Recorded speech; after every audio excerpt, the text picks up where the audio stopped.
So today we're going to be talking about maintaining and cleaning an AR-15 or an M4 style weapon. I served as an infantry officer for about 5.5 years, and early on in my career, while I was actually still at West Point, I had the opportunity to work with a very elite special mission unit, and I worked very closely with some of the operators there, and they really set me on the right path. So for you active military guys, law enforcement officers, and then I guess even the home defenders, there's certain things that when you're cleaning, you should be inspecting and really maintaining your weapon. So when it comes to maintaining the M4, the AR-15, I believe if you are a professional and your life or your family's life relies on one of these, I believe in just obsessing over the details and making sure that every piece of this is in tip-top shape, and that when you need it, it is going to work. So I think there's a few things we can do to ensure that, and to really just stack the odds in our favor. So I'll tell you, the Army, the conventional side does a horrible job of teaching this stuff. Pretty much, starting even in basic, what really comes out of it is basically scrub every inch of this thing, and almost to the point where you're digging in and using metal tools to scrape and really probably causing more damage to the weapon than you are causing good. And so today we'll go over a few things. I think there's a few areas in this system that you want to pay attention to. And really when it comes to lubricating, there's only a few areas that you really need to lubricate, and those are the important areas. In the Army, a lot of the times you'll just end up taking a brush or just coating, the bolt carrier group, and just coating everything in oil.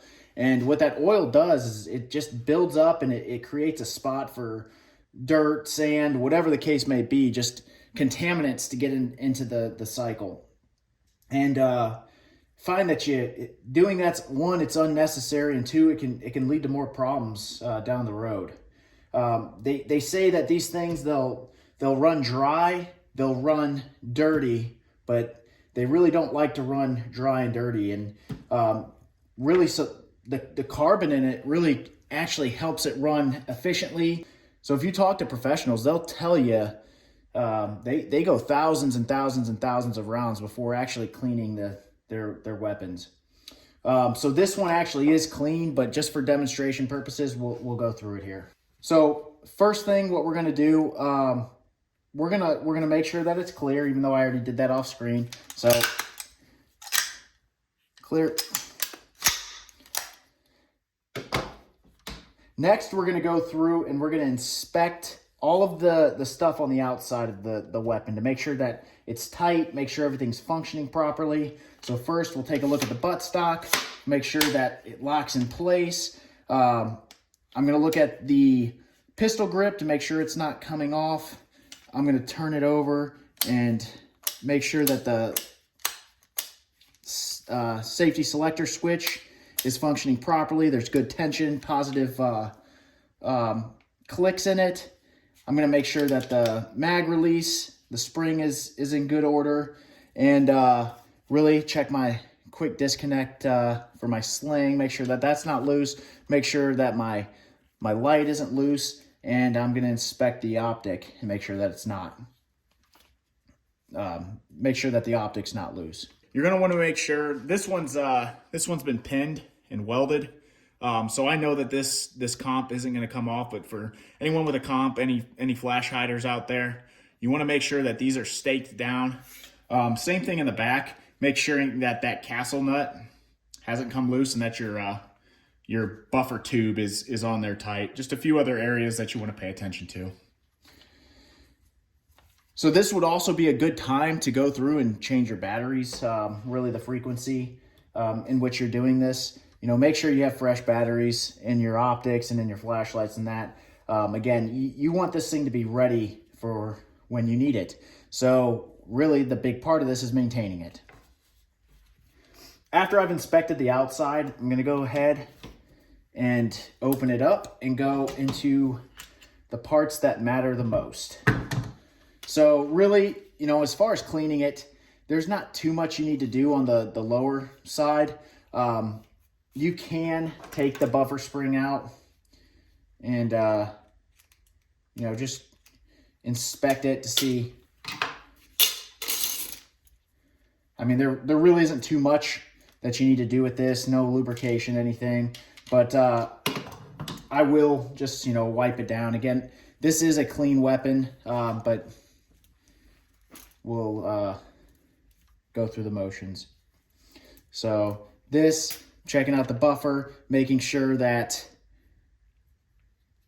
that pin is not gone and that everything's intact and that that there's no issues with the buffer. Put it back in the spring, and we'll put the spring back in.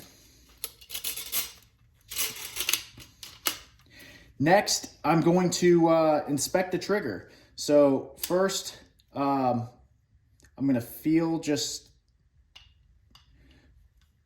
You never want to let the trigger just slam into the frame of this. I've heard of people cracking their lower receiver frame. So I always just guide it up. I'm looking in there, making sure, looking at the trigger disconnect and looking at the sear and looking just at the edges to make sure, you know, there's nothing chipped, there's no metal missing, and making sure that the springs appear to be in good order. Next, I'm just going to do a quick little function check just to see how it feels, make sure that it resets. So this could be an area where if you have some compressed air or a air compressor, I have one over there. I'm not going to use it today, but you could blow out any dust, any dirt, debris that's in there. But this is pretty clean, so I'm going to move on from that.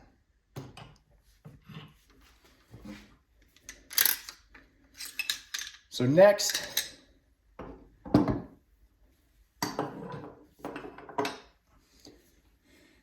I'm going to be looking at the actual upper receiver itself. I'm going to look down in there and make sure I see the gas tube, make sure there's no issues there.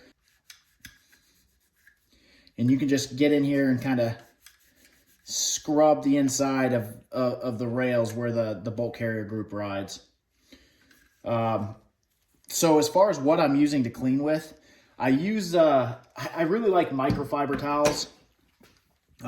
Reason being, one, I can wash these when they get dirty.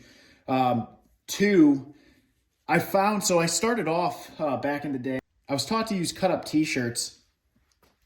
And with cut-up t-shirts, what I found is when you start using certain solvents in that, it would start to leave behind little white particles on the parts of the weapon. And that's something, you know, you really don't want to contaminate the firing process. And what I was seeing is that the t-shirts were almost deteriorating.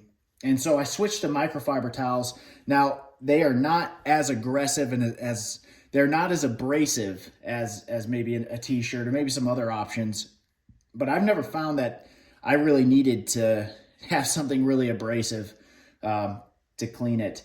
I've never had too many issues, even firing tons and tons of blanks. I've never had too many issues with carbon that I couldn't get off with just a microfiber towel and some gun oil, especially this Lucas Extreme Duty gun oil. You know, if you use this stuff, the cleanup ends up being very quick, and I tell you, the carbon really just comes right off, and it never really gunks up. So I'm a big fan of the Lucas Extreme gun oil, and I've never really had any issues. Again, so we've gone through, we've inspected this. One thing, I don't have a star chamber brush on me, but I use these, this is actually just a Glock pistol. They usually come with a little nylon brush, and you can use these in there and just kind of hit all these different angles and make sure that the star chamber is nice and clean. I'm also going to be looking in there to make sure that I don't see anything out of the ordinary, if there's any brass buildup or if there's any, again, any metal chunks, anything, any chips. which I don't see.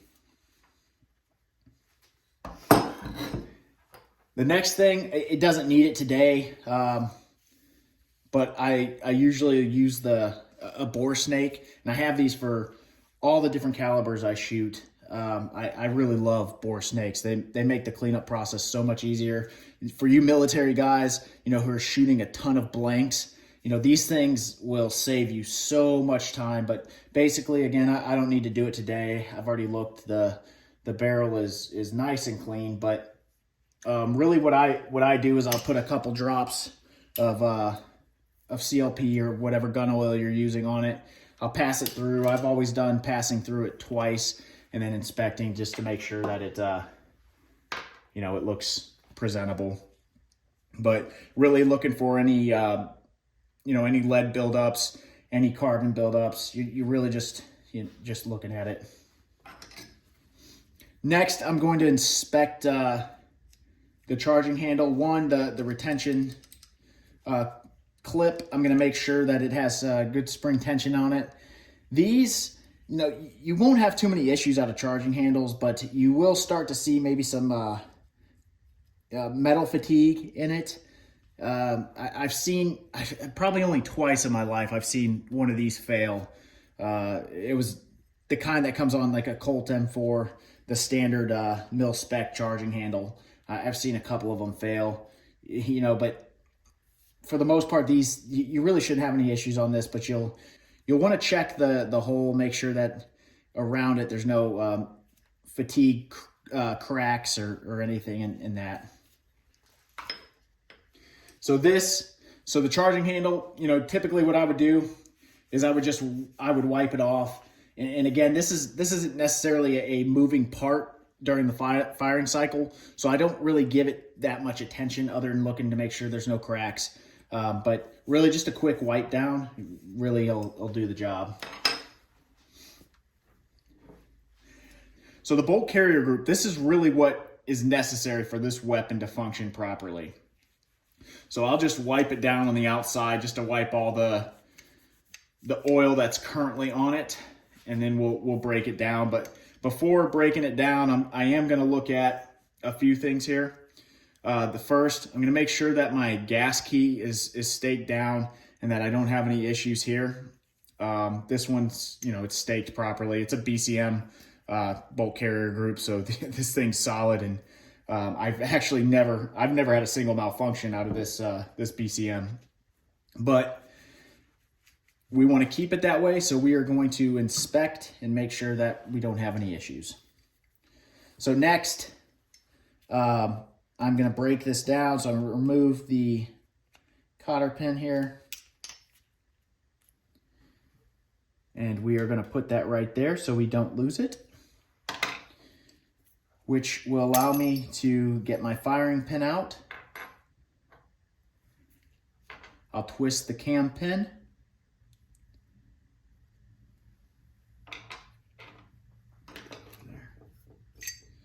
And I will remove the bolt itself. So first I'm going to start with the bolt. I'm going to wipe it down and see what I'm working with here. So points of inspection on the bolt. I'm going to look at, first I'm going to look at the face. I'm going to see, again, I'm looking for buildup of any brass shavings, anything that might tell me a story. I don't see anything on this one. This one looks pretty clean. The actual lugs on the bolt itself, they're good. You can see where it, the slight polish on it from basically it being used. And then I'm going to look at the ejector, and I'm going to pull on it a little bit just to make sure that there's some tension on it. You'll know pretty quickly if you have an issue with this ejector, but this one is nice and tight. And so no issues with that. I don't typically break the bolt down farther than this. So you can punch out this little pin here and look at the ejector and the spring itself. I've never found that to be 100% necessary. So it's not something I would typically do. For you, those of you in the military, they technically don't even, allow you to go down to that level. If you did have an issue with this, talk to your armor, talk to those that are qualified to do it. I don't recommend doing that. So the next thing I'm going to be looking at is I'm going to be looking for any buildup along this ridge here. So you will see this, especially again, if you're shooting a lot of blanks, you'll start to see this get caked up really bad. And I have a little tool here that helps that a lot. This is a Cat M4 tool, and these are just precision made. You won't see anything on this because this one is clean and no issues here, but this thing slides right over that, and all you do is twist it, and you'll see it almost, shave that top layer of carbon off of this. This is a must-have tool for me. I think that this thing is essential if you're going to be serious about if you're a serious shooter. Get one of these Cat M4 tools, made in the USA. They are just a great. It's just a great little tool, and there's a few functions that this thing can do for maintaining the AR. It's great. The next thing that I'm going to be looking at is these little gas rings, and hopefully you can see them. But these little gas rings here, they have these little voids, and I really just make sure, one, that the gas rings are present, make sure none of them are warped, and then I'll make sure that these little voids where basically the ring is coming around, I'm going to make sure that none of them are stacked on top of each other. Final thing, I've seen a few failures on the bolt itself. I think the bolt itself is really almost one of the most essential pieces of this firing process. So the bolt itself, I will look for any metal fatigue where the cam pin goes through. I've seen cracks develop here, and I've really, in particular, on the M4 A1s, when we got fitted with the full auto function, we had some guys go a little crazy with that feature because we had the 3-round burst prior to that. Probably this is back in like 2014 time frame. We got the full auto feature put on our guns, and we had several people break bolts back during that time. And you would see a score on the cam pin, and then you'd start to see a crack in the bolt itself. So I always have, since then, I've focused on making sure that there's no metal fatigue in my bolt itself. So one thing I didn't mention yet, if for those that have a lot of carbon on it, this M Pro 7 gun cleaner, it's basically just it's basically a spray, like a solvent, and you can spray that on these parts, and it will assist you in getting some of that carbon off. We'll just wipe it off real quick and then put it back down. We'll look at the bolt carrier group. This is the next part where this Cat M4 tool comes in. So this Cat M4 tool fits down in where the bolt goes, and you can clean off that inside edge in there, and it'll help with any caked up carbon down in that as well. And so I've broken all that carbon down there loose. Again, this is a pretty clean gun, but then I will take a Q-tip, and I'm very conscious when I use Q-tips to make sure that the little white pieces do not get caught down there. And again, if you needed a little more power on this, spray some M Pro 7 down there, and this thing will clean up real quick. So next, I'm looking at the rails themselves. This bolt, you can see it's not that worn. I only have a few thousand rounds through this exact gun. So I'm looking at them to make sure that there's no chips, any uneven wear I'll take note of, and really just making sure that everything's working properly. Again, this is already cleaned off, but I would wipe this down And other than that, this thing is good to go. The final piece is the firing pin. So this firing pin is very clean, but again, you military guys out there, especially when you get certain guns, you will see a huge buildup along this inside rim here. Some of these will be very caked up. And really what that's going to do is that could potentially, if it was severe, it could get in the way of making good solid strikes on the primers. You'll start to get some light primer strikes. So I always make sure that inside edge there is clean.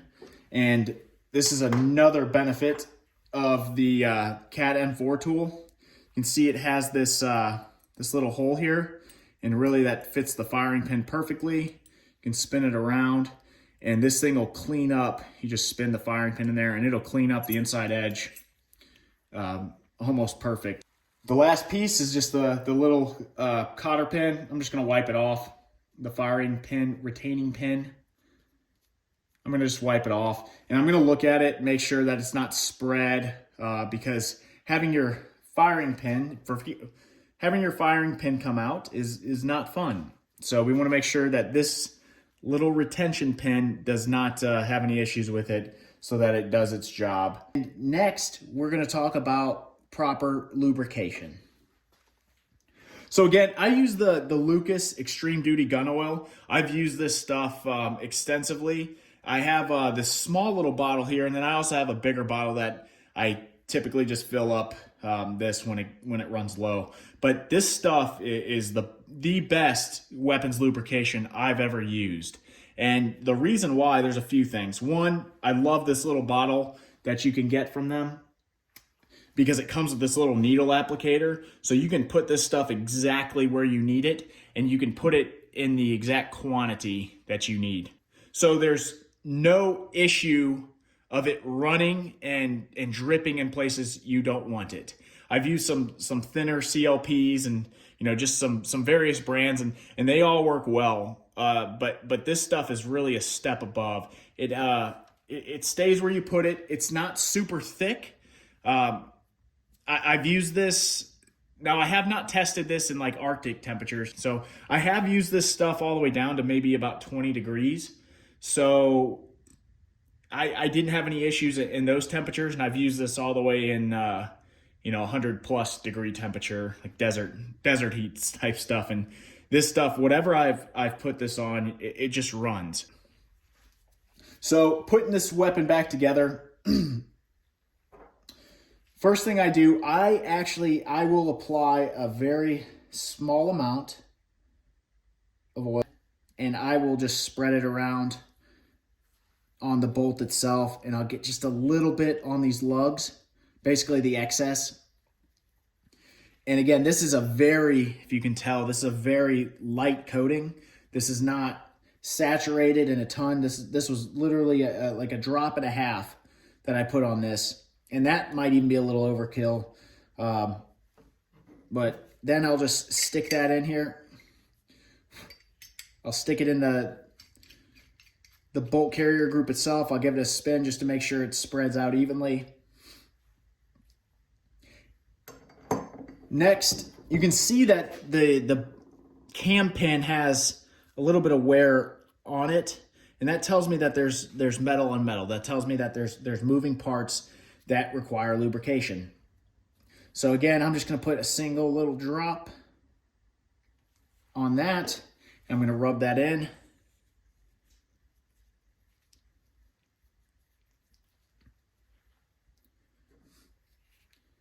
And I'm going to put the cam pin in.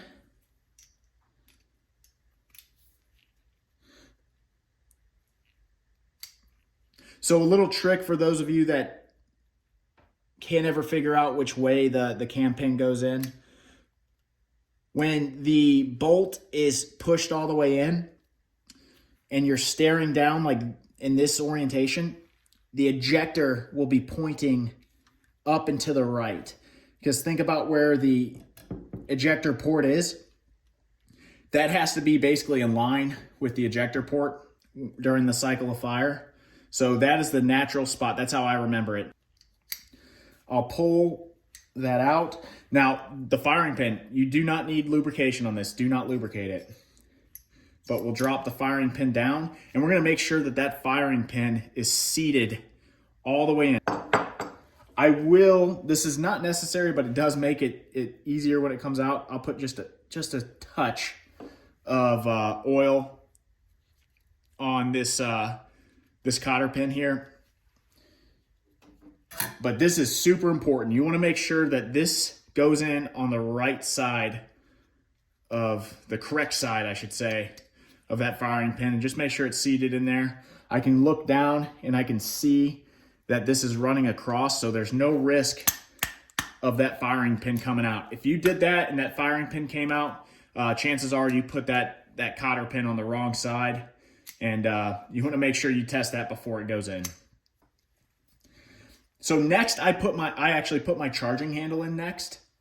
And I'm just gonna run just a light little, just a few drops of oil on this. You can see kind of where the metal has a little bit of polish on it. I'm just gonna put just a light drop of this. It just makes it feel smoother when you're racking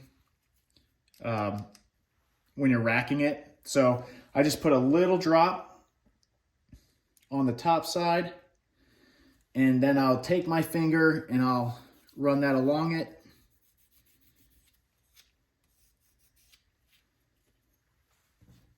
And then I will put that in and get it ready for the next step. So finally, there's only a few spots that you need to lubricate on this, on the bolt carrier group itself. And really what I'm going to look at is these rails, because these rails are what's going to have all of the friction when it's firing. So if you look here, there's this rail there, on this side, there, and then on the underside. And I'm just going to take a light bead, run some there, run some, just a little bead up there, just a drop here, drop here, drop here, and then on that one. Then I'm going to take my finger and I'm going to run it along and then give just a little bit the excess on the underside there.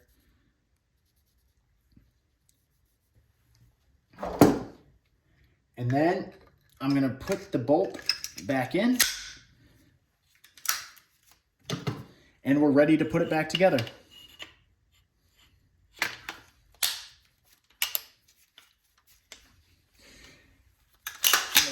Cycle it a few times and you can feel just how smooth. There's no grit. And we'll just cycle it a few times. The final thing I'll do is I'll knock off any of the dust that I see on it. These barber brushes work pretty well for that. You know, you can just get the dust, get the dirt, knock it off. This part's not necessary, but for those of you that, you know, want to take care of your gun, I would do that.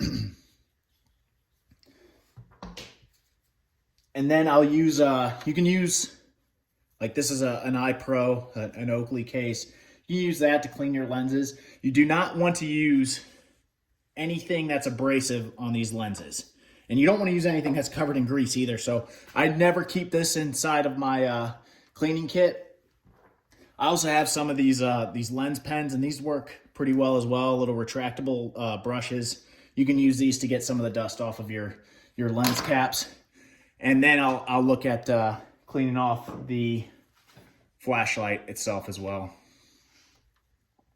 Outside of that, if you have any questions, that's how I maintain my weapons. And again, with in the military, outside the military, I have rarely ever had a malfunction, especially with regular ammo, not with blanks. I've almost never had a malfunction, and I've been maintaining, you know, my my duty weapons, my personal defense weapons, I've been doing this exact method. It's always worked for me. And let me know if you do something different, if you think I missed something, or if I didn't explain something clear. Let me know down in the comment section. And otherwise, I think this will help you. And let me know if you have any questions.